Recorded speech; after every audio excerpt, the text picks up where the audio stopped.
Warahmatullahi wabarakatuh. Perkenalkan, nama saya Anissa.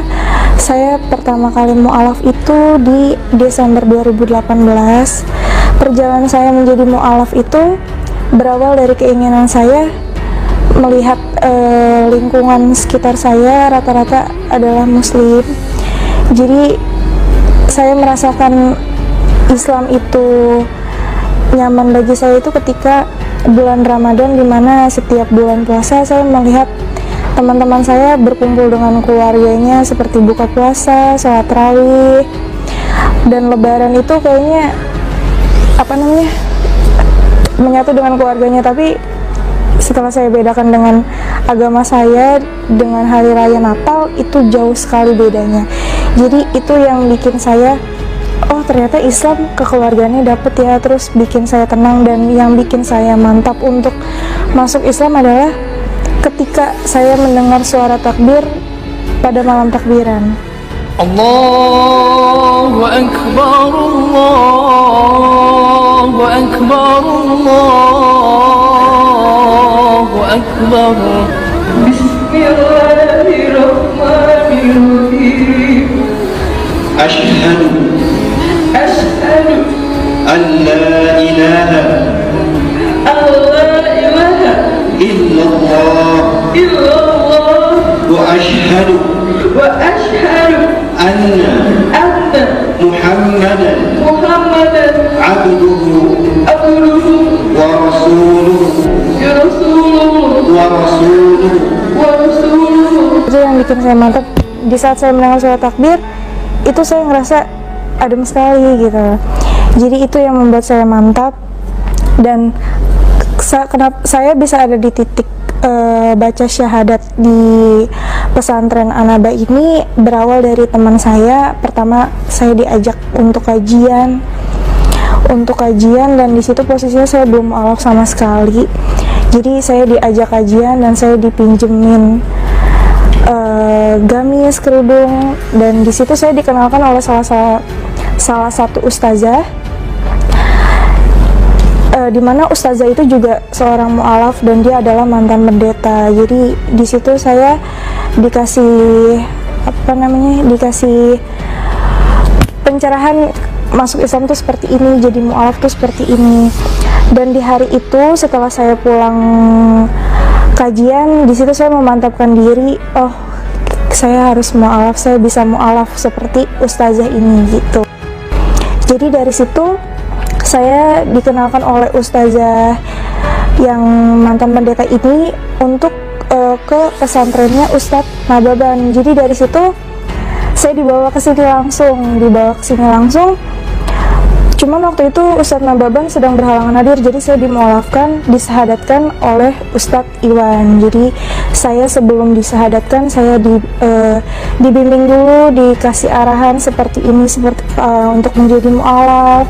Terus seperti ini konsekuensinya dari keluarga, dari lingkungan. Dan dari situ setelah saya diberi nasihat, arahan, di situ saya semakin memantapkan diri untuk menjadi mu'alaf.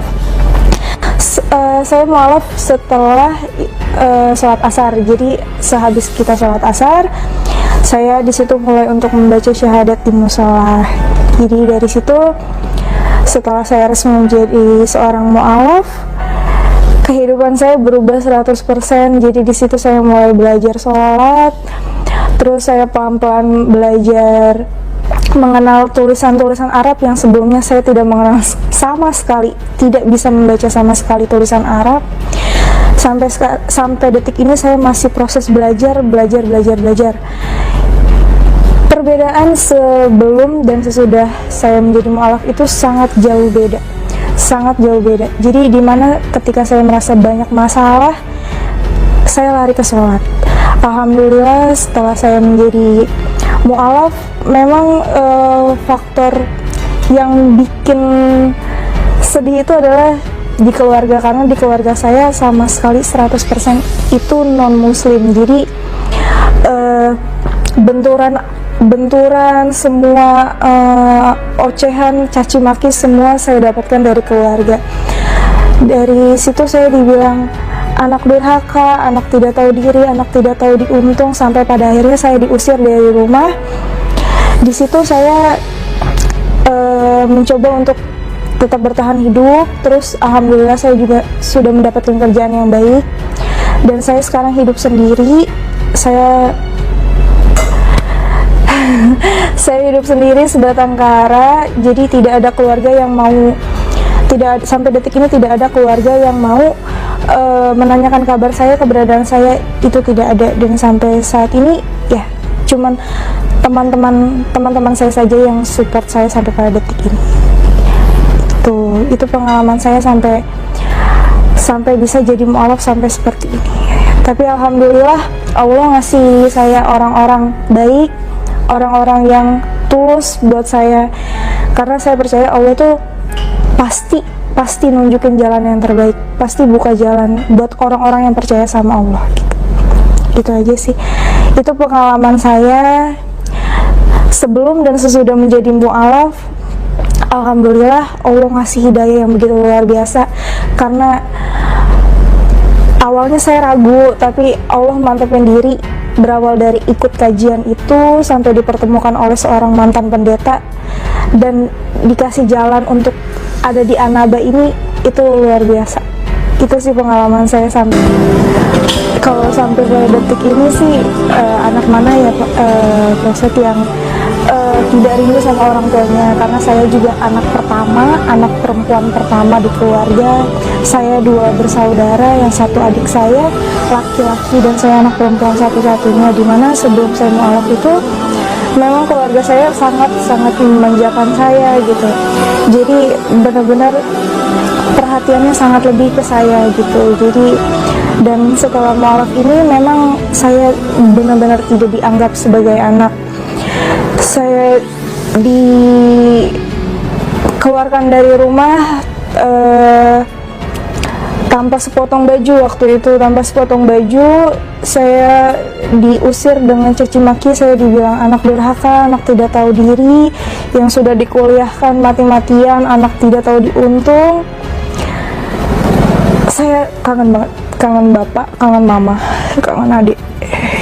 Kalau seandainya adik, bapak, mama, kalau lihat kakak di sini,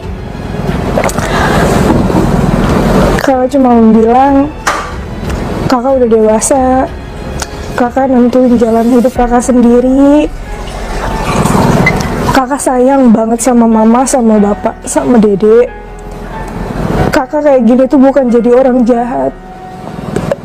Islam itu nggak jahat yang seperti bapak sama mama kira. Islam itu bukan teroris, Pak. Jadi kakak kayak gini, kakak pengen jadi lebih baik. Kakak tetap jadi anaknya mama sama bapak. Kakak nggak berubah jadi orang lain, nggak. Cuman kakak punya kepercayaan yang berbeda dari bapak sama